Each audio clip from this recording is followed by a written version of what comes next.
계속해서 바울 사도가 로마에 보낸 편지, 로마서의 말씀을 살펴보고 있는데요.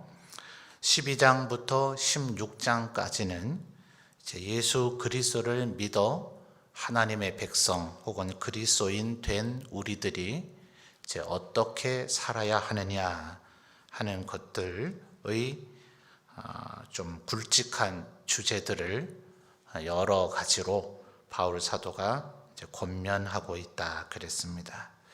오늘 우리가 읽은 단락에 나타나는 주제는 서로의 다름을 비난하거나 비판하지 말라 하는 것입니다. 먼저 1절과 2절 말씀을 보면 2절이죠. 2절에 보면 모든 것을 먹어도 된다라고 여기는 사람이 있는가 하면 어떤 이들은 채소만 먹어야 된다라고 여기는 이들이 있을 수 있다는 거죠. 생각의 차이입니다. 바울 사도가 지금 두 가지를 예를 들고 있죠. 5절 말씀을 보면 이날을 저날보다 낮게 여긴다. 자, 나자 밑에 시옷 받침이죠. 그러니까 어떤 날을 특별하게 여기는 겁니다. 이 날이 저날보다 중요하다, 우월하다, 뛰어나다 이렇게 여기는 태도를 얘기하죠. 그리고 어떤 사람은 모든 날이 본질적으로 똑같다. 자, 이런 이제 두 가지 대표적인 예를 들고 있습니다. 바울 사도가 지금 얘기하는 것은 어느 게 낫다는 겁니까? 어느 게 낫다고 얘기하지는 않죠. 그러니까 모든 것을 먹든지 채소만 먹든지 어느 한쪽을 나쁘다 혹은 우월하다, 열등하다 이렇게 얘기하지 말라는 겁니다.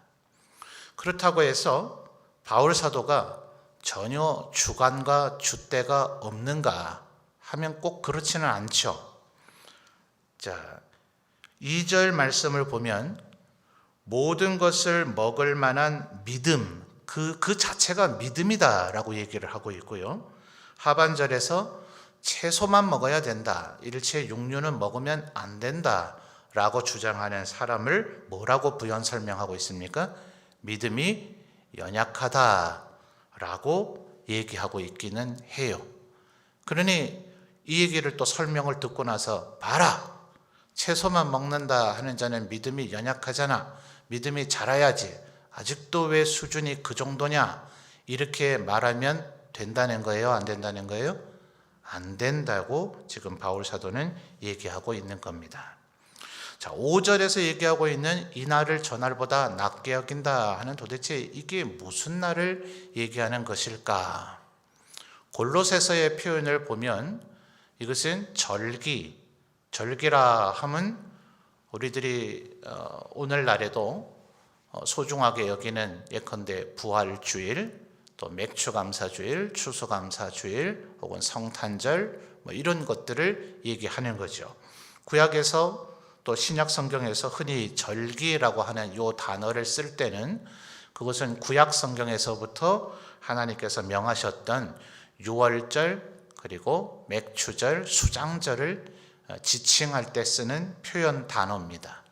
오늘날 우리 현대 교회에서는 그것이 부활주일로, 맥주감사주일로, 추수감사주일로 발전적으로 계승되어 있다. 제가 그런 절기 때마다 여러 차례 설명을 드렸으니까 오늘 그것을 설명하는 데 시간을 보내지는 않겠습니다. 그러니까 골로새서에서 바울 사도는 이 날을 저날보다 낮게 여기는 그 태도를 거기에선 보다 정확하게 지칭을 해주고 있는데 그 절기를 중요하게 여기는 태도라든지 아니면 월삭이라 표현이 되어 있는데 우리가 보름달을 망이라 이렇게 표현하죠. 그리고 금음달이 됐을 때 삭이라고 표현하죠. 그래서 음력 개념에서의 매월의 첫째 날 초하루를 얘기하는 표현이 월삭입니다. 그러니까 이제 한 달을 살았으니까 새로운 한 달이 됐으니 그러니까 지금 이 새로운 달의 첫 번째 날 얼마나 중요하냐. 자, 현대적으로 하면 신년 감사 예배가 떠오르죠. 신년 감사 예배에 참석도 안 하고 말이야. 잠이나 자고 말이지. 아니면 동해 안에 해나 보러 가고 말이지. 이래가 되냐? 이러라는 거예요? 하지 말라는 거예요? 그런 태도를 갖지 말라는 거예요. 또 심지어 골로새서에서 바울 사도는 안식일까지도 얘기를 언급을 해요. 자, 안식일과 주일의 공통점과 차이점에 대해서 제가 참 조심스럽지만 오늘날에도 잘못하면 이건 목사를 아주 이단처럼 공격해대는 사람들이 간혹 있곤 해가지고 우리 교단의 주요한 조직신학자들이 얘기한 걸 제가 전달하는 것에 불과한데도 굉장히 참 조심스러워요. 안식일과 주일은 계승되어지는 부분이 있으나 정확하게 다른 날이다. 그렇게 인식해야 된다고 우리 교단의 조직신학자들이 일관되게 이야기하고 있어요.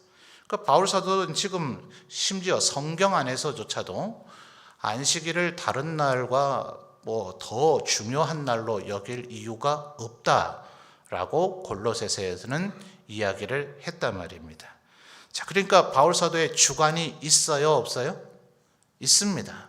그는 분명히 어떠한 태도를 가져야 되는가에 대한 주관이 있는데 모든 사람이 꼭 그와 같지는 않다 하는 거예요.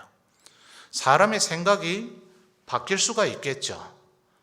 그리고 그 생각이 참 영원토록 변하지 않는 분들, 또 혹은 어떤 사람은 무슨 생각이든 영원토록 변하지 않고 어떤 사람은 시시각각으로 변한다. 이건 아니죠. 어떤 사람도 변화되어지는 생각이 있는가 하면 죽어도 변하지 않는 그런 사고방식이 있습니다. 우리가 볼 때 분명히 지금 바울 사도가 둘 중에 하나는 우월하다, 하나는 열등하다, 하나는 바른 것이다, 하나는 틀린 것이다 라고 얘기하지는 않았을지라도 제가 지금 부연 설명해 드렸듯이 바울 사도의 주관이 없는 것은 아니다. 그는 분명히 뭘 먹을 것이냐 말 것이냐의 문제와 이 날이 저날보다 우월하냐 아니면 모두 다 똑같은 날이냐에 대한 그의 분명한 주관이 있다는 것을 제가 설명해 드렸습니다. 그러면 바울 사도가 비록 우리에게 지금 가르치기 위해서 남을, 그래서 3절의 표현을 보시면 쌍방간에 서로를 대하는 태도가 뭡니까? 믿음이 좋다 여기는 사람들은 그렇게 스스로 여기거나 제3자가 이렇게 하는 게 믿음이 좋은 거지 라고 여기는 사람들은 흔히 다른 이들을 업신여기는 죄악을 범할 수가 있어요. 또 반대는 뭐 저렇게 혼자 잘난 체 하는가, 그거 혹시 율법주의 아닌가, 그렇게 해서 그거는 행위로 구원을 얻고자 하는 태도가 아닌가라는 등등의 방법으로 비판을 하게 될 수가 있다는 거죠. 그러니까 이렇게 분명히 누가 보더라도 어떤 일방이 믿음이 좋아 보이기도 하고 나빠 보일 수도 있어요. 그런데 그것은 결국 우리의 몫이 아니다라고 지금 바울 사도는 얘기하는 겁니다. 4절 말씀을 다시 한번 보실까요? 4절에 보면 남의 하인을 비판하는 너는 누구냐? 자, 우리의 나를 제외한 교회 구성원들, 그리스도인들은 모두 다 남의 하인이라는 거예요. 자, 누구의 하인입니까? 예수 그리스도의 종이죠. 그러니까 주인은 누구세요? 예수님이시죠. 그러니 이 종이 잘못됐다면 그를 꾸짖거나 책망하거나 벌주거나 또 혹은 이 종이 잘했다면 칭찬하거나 상주거나 하실 이는 누구십니까? 예수님이시죠. 그러니 4절 이어지는 말씀을 보세요. 남의 하인을 비판하는 너는 누구냐? 그가 서 있는 것이나 넘어지는 것이 자기 주인에게 있으니 그 다음 뭐라 얘기합니까? 그가 세움을 받을 것이다.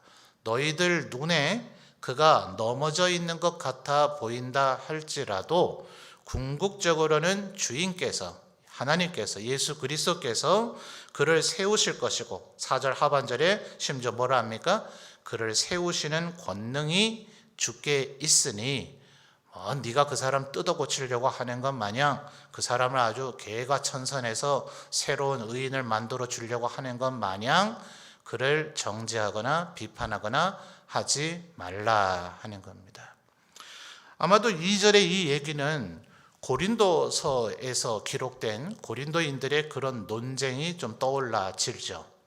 이때에 육류들은 다들 고대에는 어디나 우상들을 숭배했죠.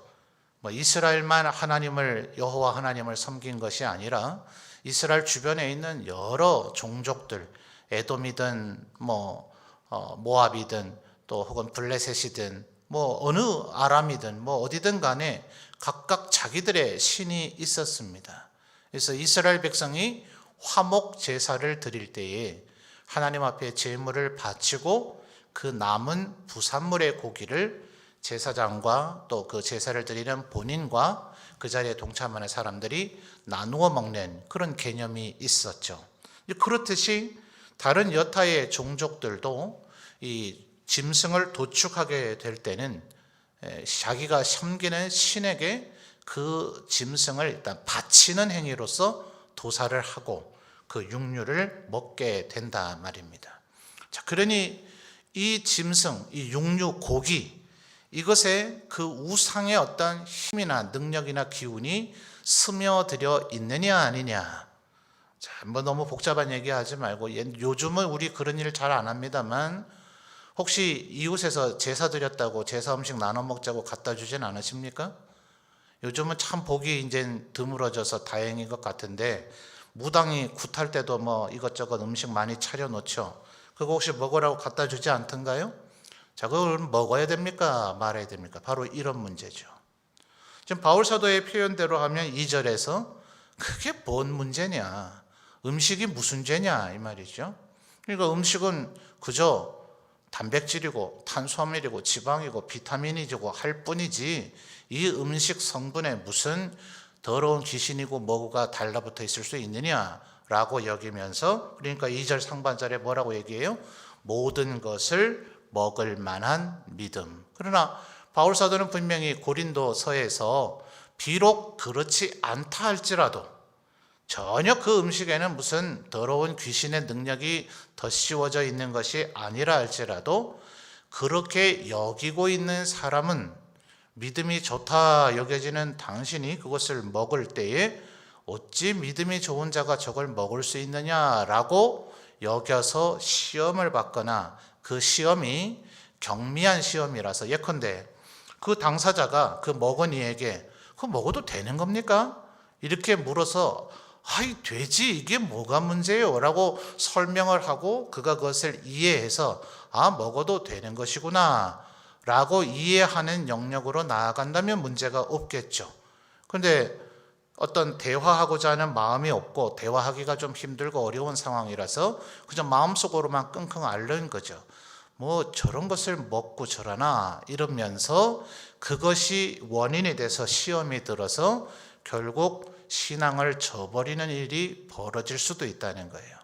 그렇게 되지 않도록 하기 위해서 모든 것에 내 자유함이 있을 수 있으나 다른 이들을 생각해서 절제해라. 해도 되지만 하지 말라라는 쪽으로 바울 사도는 고린도인들에게 권면을 하기도 했습니다.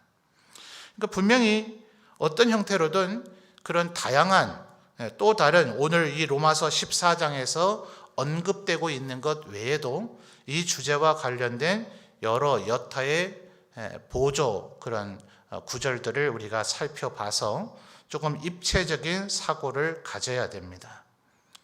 분명히 지금 바울 사도가 얘기하는 것은 일단의 여러 성도들 간의 관계성을 얘기하고 있는 겁니다. 함부로 서로를 비판하거나 정죄하지 말라 하는 거예요. 자, 지금 성경 안에 얘기를 하니까 여러분에게 그닥 피부에 와닿지도 않을 것 같기도 하고, 고대 사람들은 뭘 그런 거 가지고 그렇게들 고민을 하고 그랬는가, 아마 이렇게 생각할런지 모르겠어요.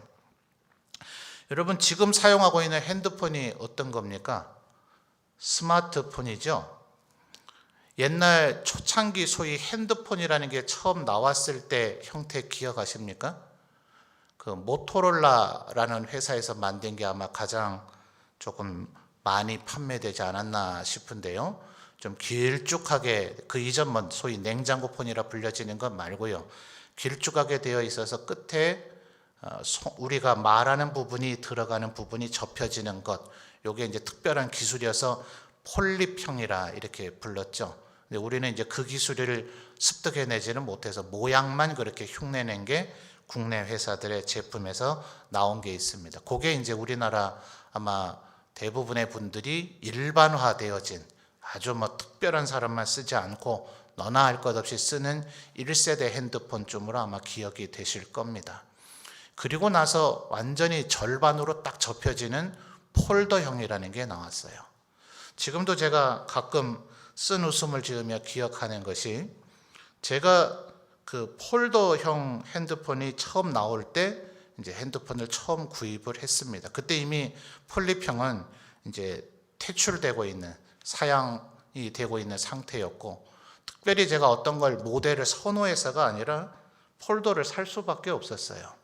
그랬더니 제 선배 목사님 한 분이 어떻게 목사가 불경건하게 폴더폰을 쓸 수 있느냐, 믿어지세요? 그게 경건과 도대체 무슨 관계가 있죠? 그냥 지나가는 농담처럼 얘기하신 게 아니고 굉장히 진지하게 저를 나무라셨어요. 그래서 제가 그날 심각하게 고민이 됐어요. 이 굉장한 범죄를 저지른 것인가? 그 다음에 지금 우리가 쓰는 이 소위 스마트폰이라 하는 것, 아주 뭐 인터넷도 되고 완전 뭐 거의 컴퓨터죠. 요게 일반화되기 전에 PDA 폰이라는 게 있었어요. 엄청 두껍고 무게도 어마어마하게 나가가지고요, 이 주머니에 넣으면 이 양복이 막 늘어지고 옷의 형태가 이제 찌그러질 정도였어요. 과거에 제가 부목사로 섬기던 데에서는 이게 컴퓨터와 똑같은, 지금에 비하면 완전 뭐 구닥다리 원시형입니다만, 성도들의 가정을 신방을 가면 그 자리에서 성도들의 가정에서 찬송가 몇 장을 불렀는지, 또 어느 성경 구절을 읽고 설교를 했는지, 성도들의 기도 제목이 뭔지, 그거를 거기서 입력을 해서 마지막 입력 버튼을 누르면 제 폰에서, 당연한 얘기 좀 하고 있죠, 그게 교회에 있는 메인 서버 컴퓨터에 그대로 저장이 돼서 담임 목사님께서 실시간으로 부목사들이 어느 가정에 지금 신방을 갖고 그 가정에서 어떤 기도 제목을 지금 가지고 하나님 앞에 기도했는지, 그러니까 제가 한 달이 지나면 계성인 목사가 성도들의 가정을 몇 가정을 신방을 했는지, 하루에 몇 가정 신방했는지 아예 데이터가 쫙 나와버리는 그런 것을 사용을 했어요. 뭐 당시 전국에 있는 교회 가운데서도 그런 시스템을 구축해서 그런 장비를 아예 부격자에게 구입을 해서 지급을 해 주신 겁니다. 그렇게 한 교회가 몇 교회가 되질 않아요. 가끔 이제 동기들 만나게 되면, 저도 사람인지라 자랑을 안 했어요. 그런 일이 안 벌어졌을 텐데, 그렇죠? 그죠? 뭐 그네들도 이런 정보들을 알고 있으면 차후에라도 본인 목회할 때도 뭐 또 차용해서 쓸 수도 있겠고, 최소한 지금 사용하지는 않더라도 현대 지금 다른 교회들이 여기까지 이렇게 나가 있다 하는 것을 아는 것도 괜찮겠다 싶어서 설명을 해 줬더니만, 목회를 하나님을 의지를 하고 해야 되지 컴퓨터를 의지하고 하는 세속적인 물든 교회라고 얼마나 비난을 받았는지 몰라요. 근데 그 목사님들 지금 저보다 더 최첨단 스마트폰 쓰고 계십니다. 웃기죠? 여러분, 지금 뭐 아마 우리 부교육자분들도 사용하지 싶은데요, 제가 사용하고 있는 성경 프로그램은 그냥 오늘 예를 들어 연약하다 하는 단어가 나오죠. 1절에 믿음이 연약한 자, 연약이라고 하는 단어를 검색하면 성경 전체에서 연약이라고 하는 단어가 어디 몇 장 몇 절에 나오는지가 한순간에 쫙 나옵니다. 연약이라고 하는 단어가 1절 하반절에 보니까 비판이라고 하는 단어를 같이 두 개를 넣어서 이 두 단어가 나오는 성경 구절을 검색해 달라 하면 그 두 단어가 다 들어가 있는 성경 구절만 검색을 쫙 해줘요. 참 간편하죠. 또 성경 역본들이 다 같이 링크가 되어져 있어서 뭐 히브리어 헬라어는 기본이고요.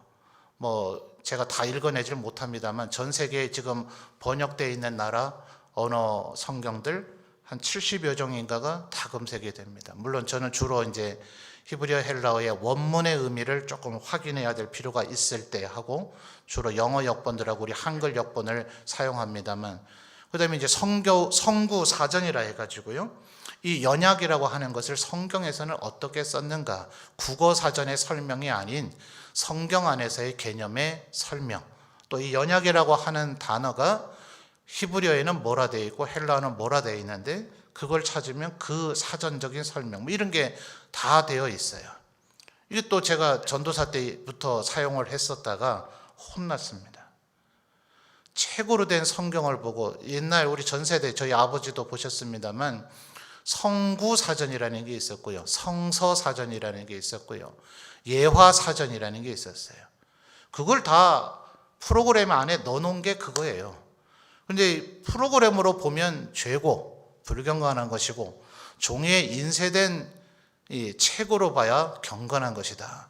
컴퓨터에 워드로 설교문을 저장을 해놓으면 불경건한 것이고, 만년필로 써서 그냥 필사이죠, 일종의 필사죠, 필사된 형태로 보관하면 경건한 것이다. 이런 사고를 가진 목회자들이 계셨었어요. 근데 그분들 지금 저 못지않게 그 프로그램 더 잘 쓰시더라고요.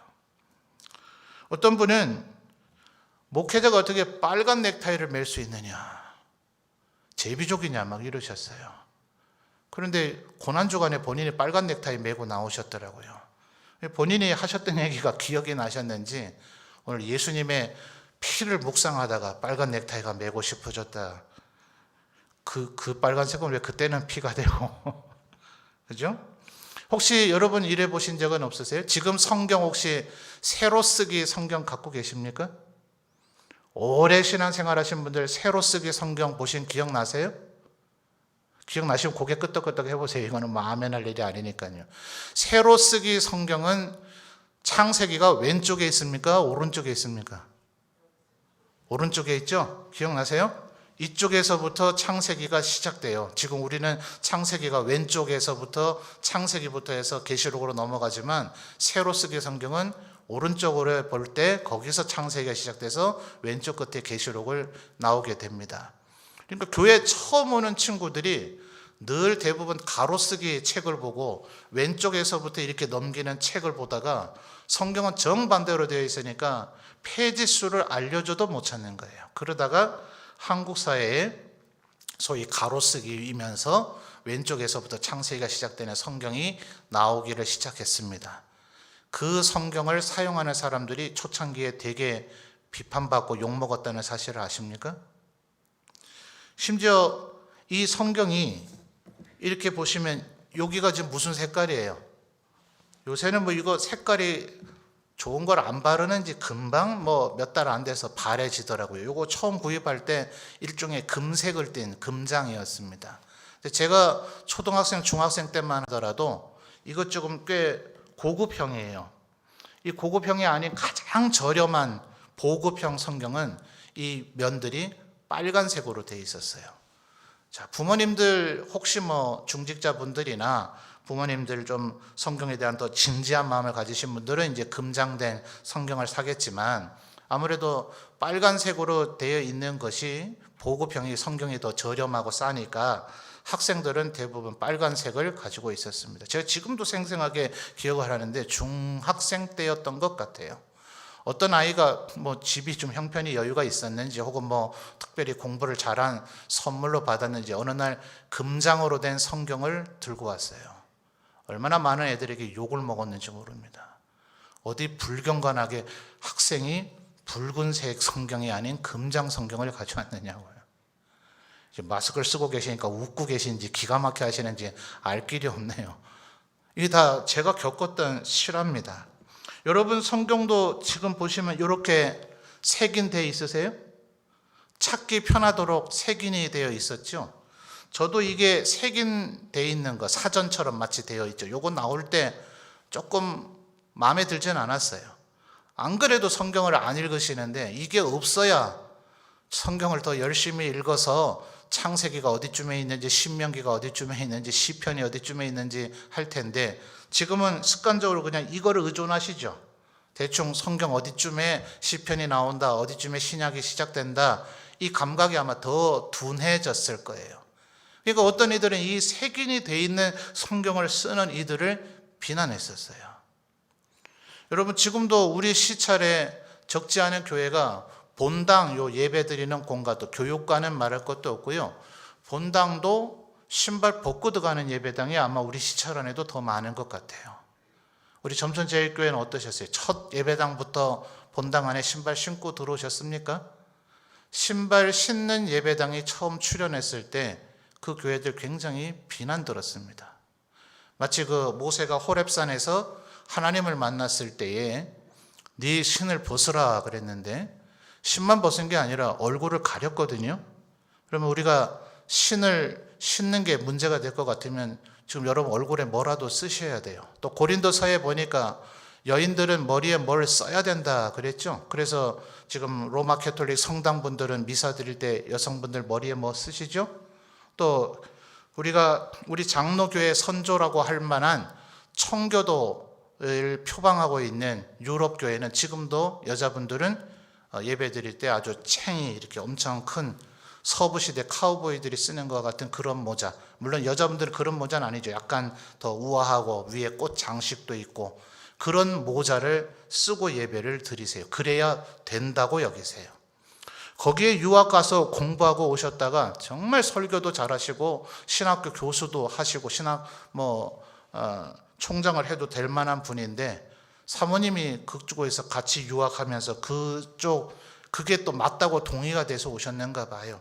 그 교회를 사임하게 된 이유가 꼭 그것뿐이겠습니까마는 사모님이 늘 머리에 모자를 쓰고 예배를 드리시다가 교회를 사임하셨대요. 그래서 제가 아내한테 절대 모자 안 씌웁니다.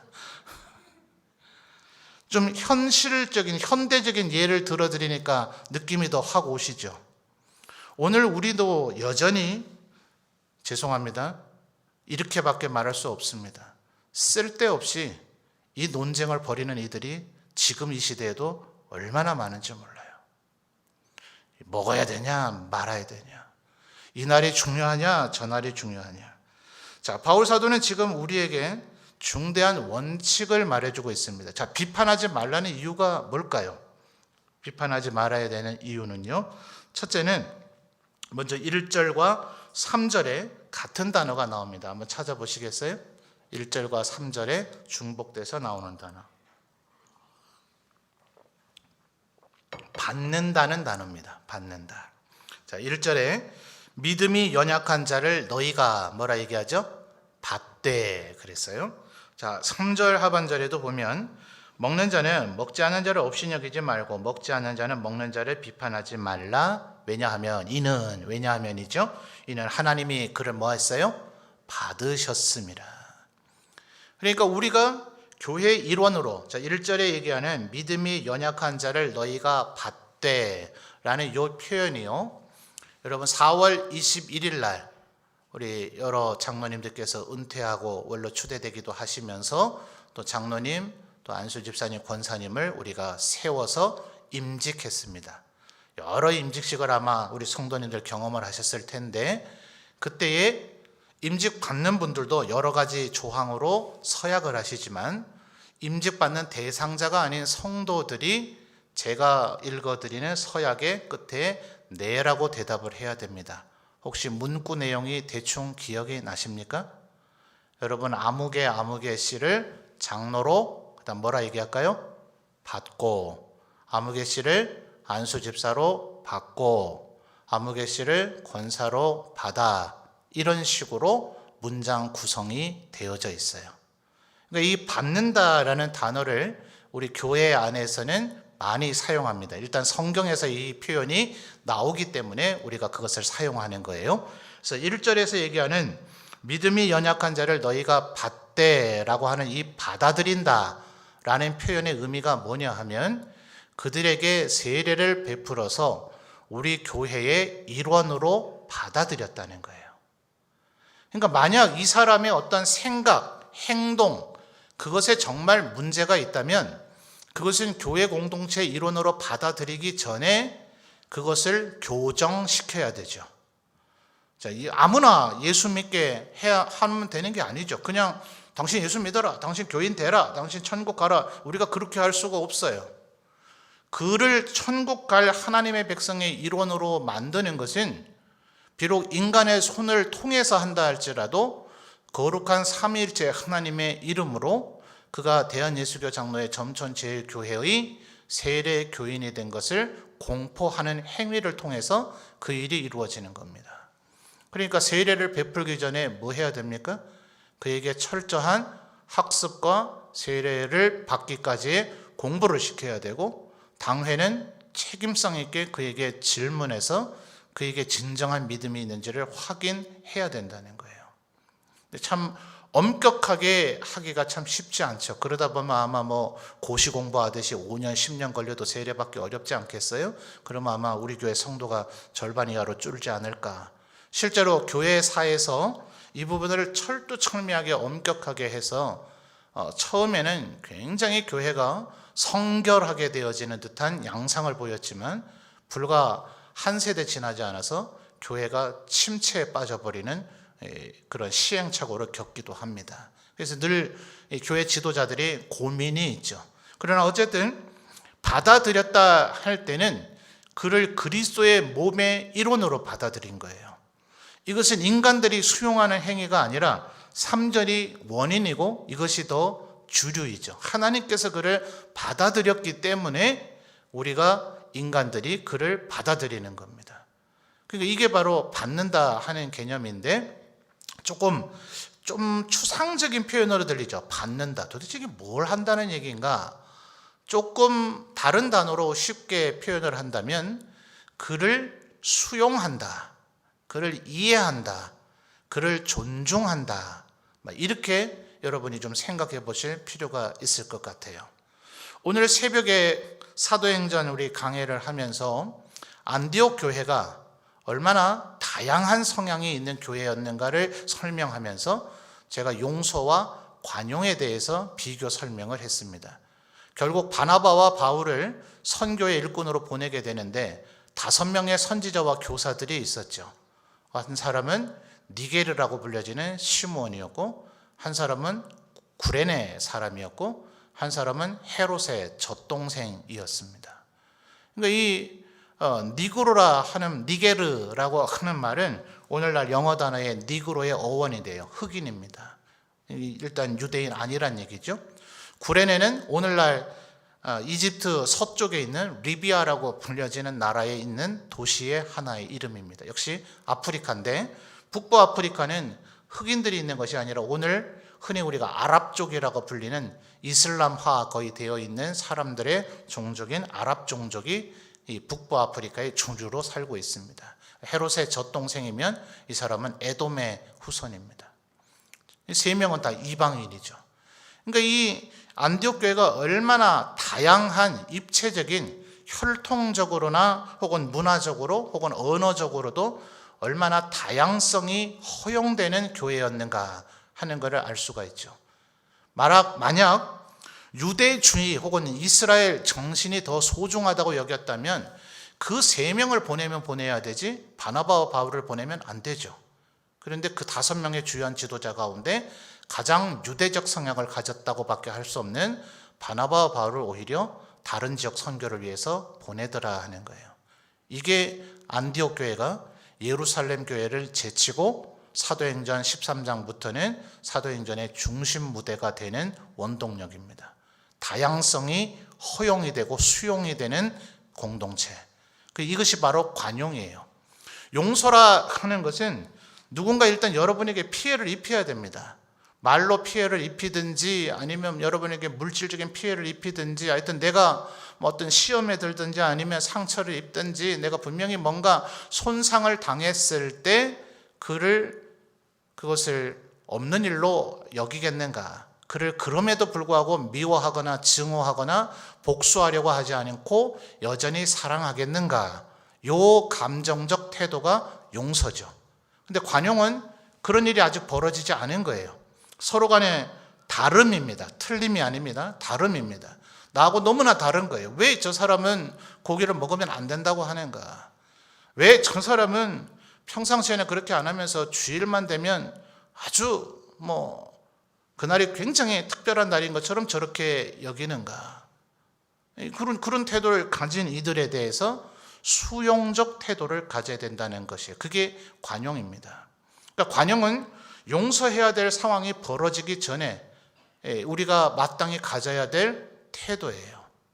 이 관용의 태도를 갖지 않으면 저 사람은 나하고 다르다라는 생각 때문에 이미 서로에게 용서가 필요한 상황이 되어질 전투적 자세를 이미 갖게 됩니다.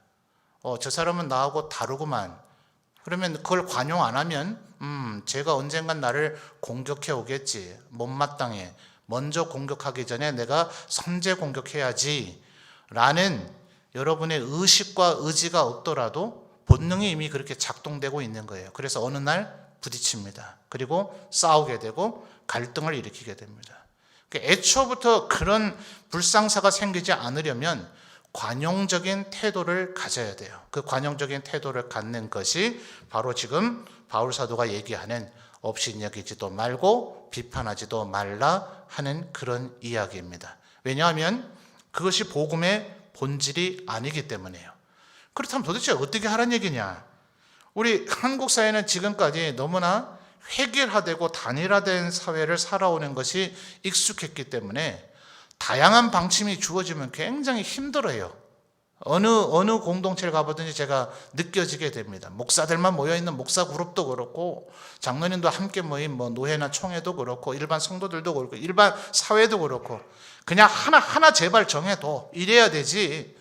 어디 가서 음식 시켜도 4명이든 8명이든 10명이든 메뉴 통일해야 속이 후련하지. 다양한 거를 적어서 메뉴를 주문하는 걸 전달하는 것도 싫어하고 주문 받는 업자도 싫어하고 그래요. 제가 아직 배가 덜 고팠다 그럽니다.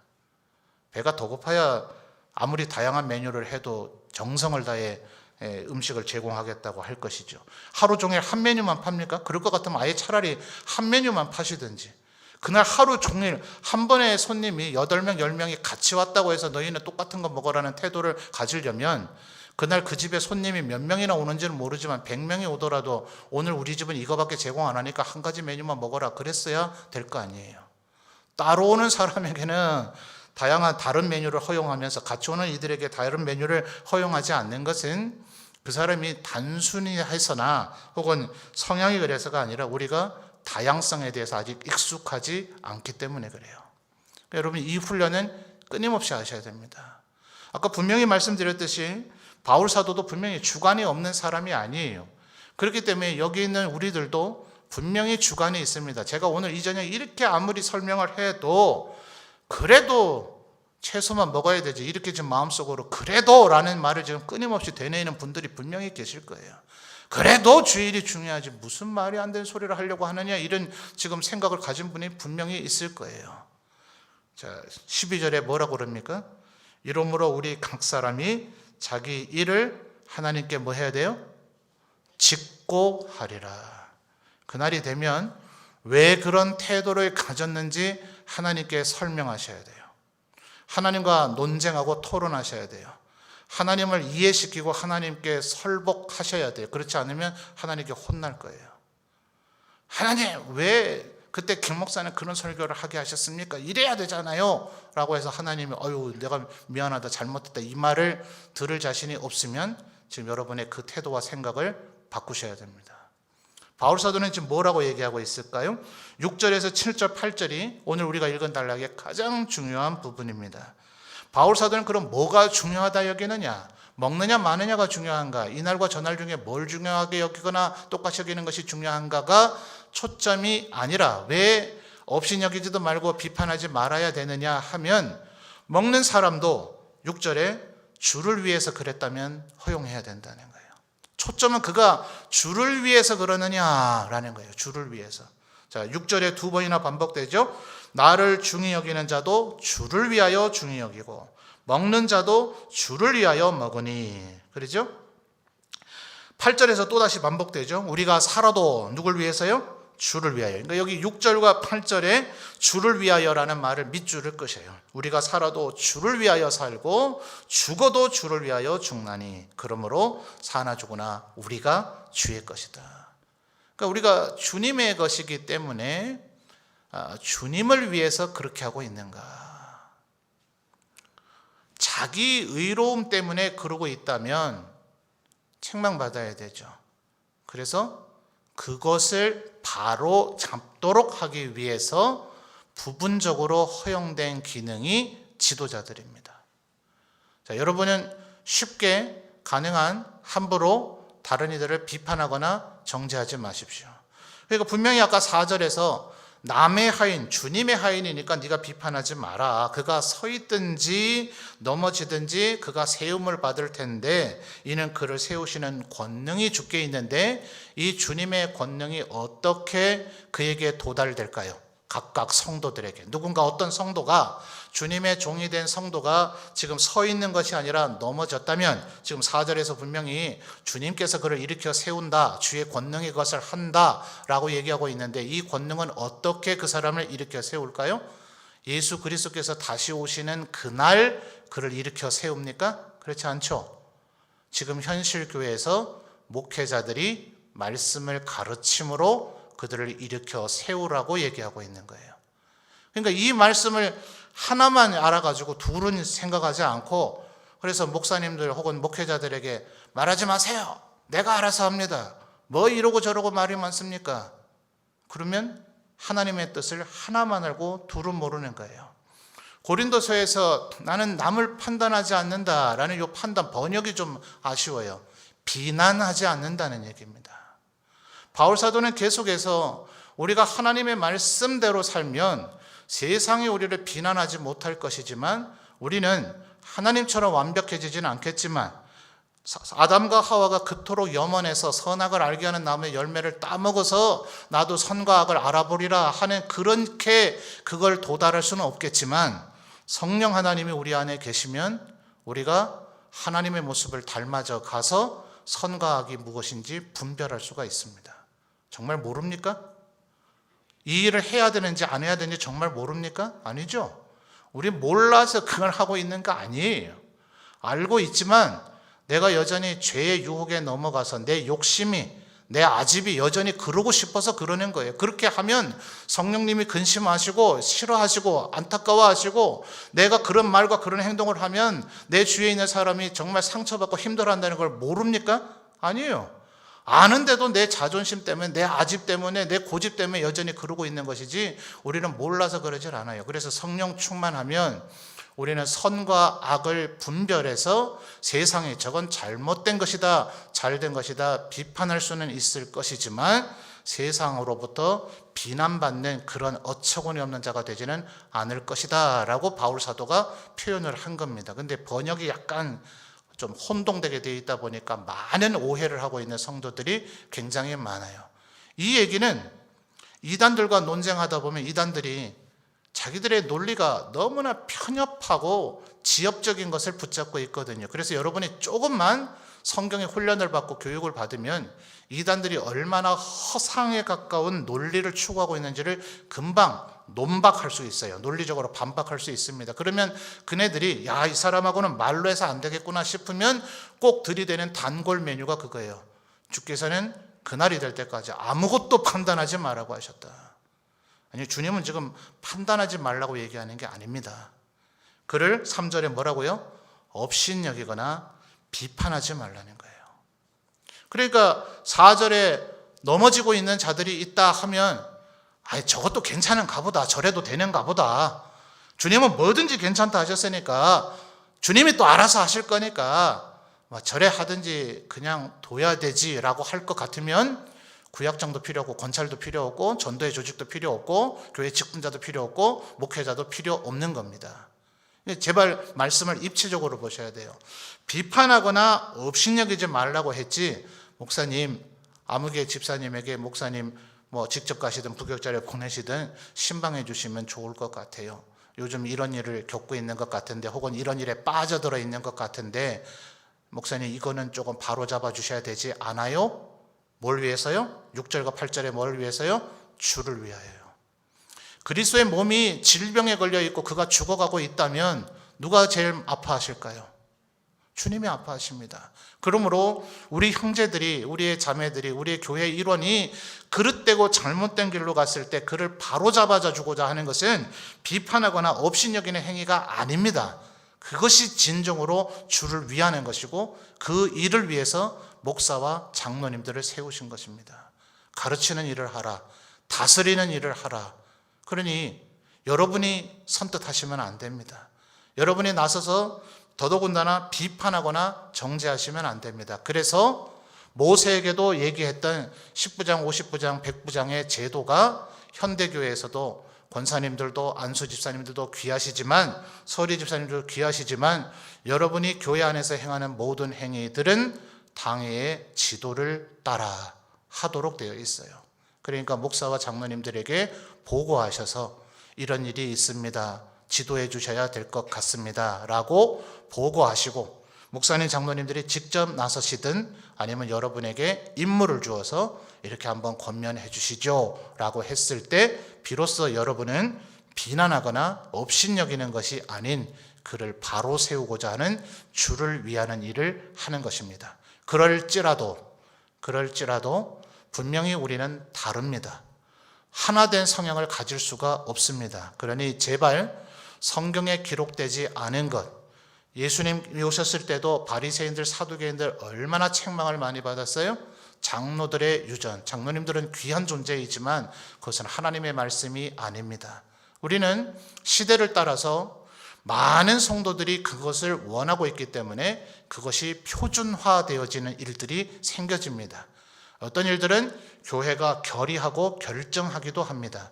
그러나 그 결의와 결정들은 시대의 흐름에 따라 변경되거나 번복되기도 합니다. 성경 외의 것은 진리가 아닙니다. 그것은 때때로 바뀌어질 수 있는 부분이고 바뀌어져야 되는 부분입니다. 그래서 예수님께서는 새 포도주는 어디에 담아요? 새 부대에 담아야 된다고 말씀하셨습니다. 그러니 우리가 모든 것을 다 알고 있지 않기 때문에 잘 모르겠거든 함부로 판단하고 비판하고 비난하지 말고 목회자에게 보고하시고 우리는 판단을 중지하고 도저히 저거는 좀 아니다 싶으면 비판하거나 업신여기거나 비난하지 말고 우리가 해야 될 가장 강력한 무기가 있습니다. 뭡니까? 하나님께 그를 맡기고 기도하는 것입니다. 하나님, 제가 볼 때는 어리석은 제가 볼 때는 부족한 제가 볼 때는 아무리 봐도 제 눈에는 저거는 아닌 것 같은데 제가 선뜻 나서기도 어렵습니다. 주님, 저의 마음을 역사하여 주옵소서. 우리에겐 가장 강력한 무기인 기도가 있고 그것이 우리 안에 있는 의견의 다름이나 갈등의 문제나 우리 성도들 간의 죄의 유혹에 빠져서 범죄하는 문제들을 해결해 나갈 수 있는 가장 강력한 방편이고 도움이 될 것입니다. 하나님께 기도하고 우리는 비난하거나 정죄하지 않고 지도자들을 통해서 문제들을 해결해 나가고 다양성이 인정되고 어떻게 한다고요? 1절과 3절에 너희가 믿음이 연약한 자를 뭐 한다고요? 받되. 받되라는 말의 표현이 뭐라고요? 그를 이해하고 수용하고 관용하고 존중하고. 가장 사랑하는 여러분의 존재라고 한다면 어지간한 것은 허용이 되겠죠. 첫째, 둘째 아들이 제가 셋이잖아요. 정말 나름 엄격하게 키웠습니다. 그것이 잘한다고 생각해서.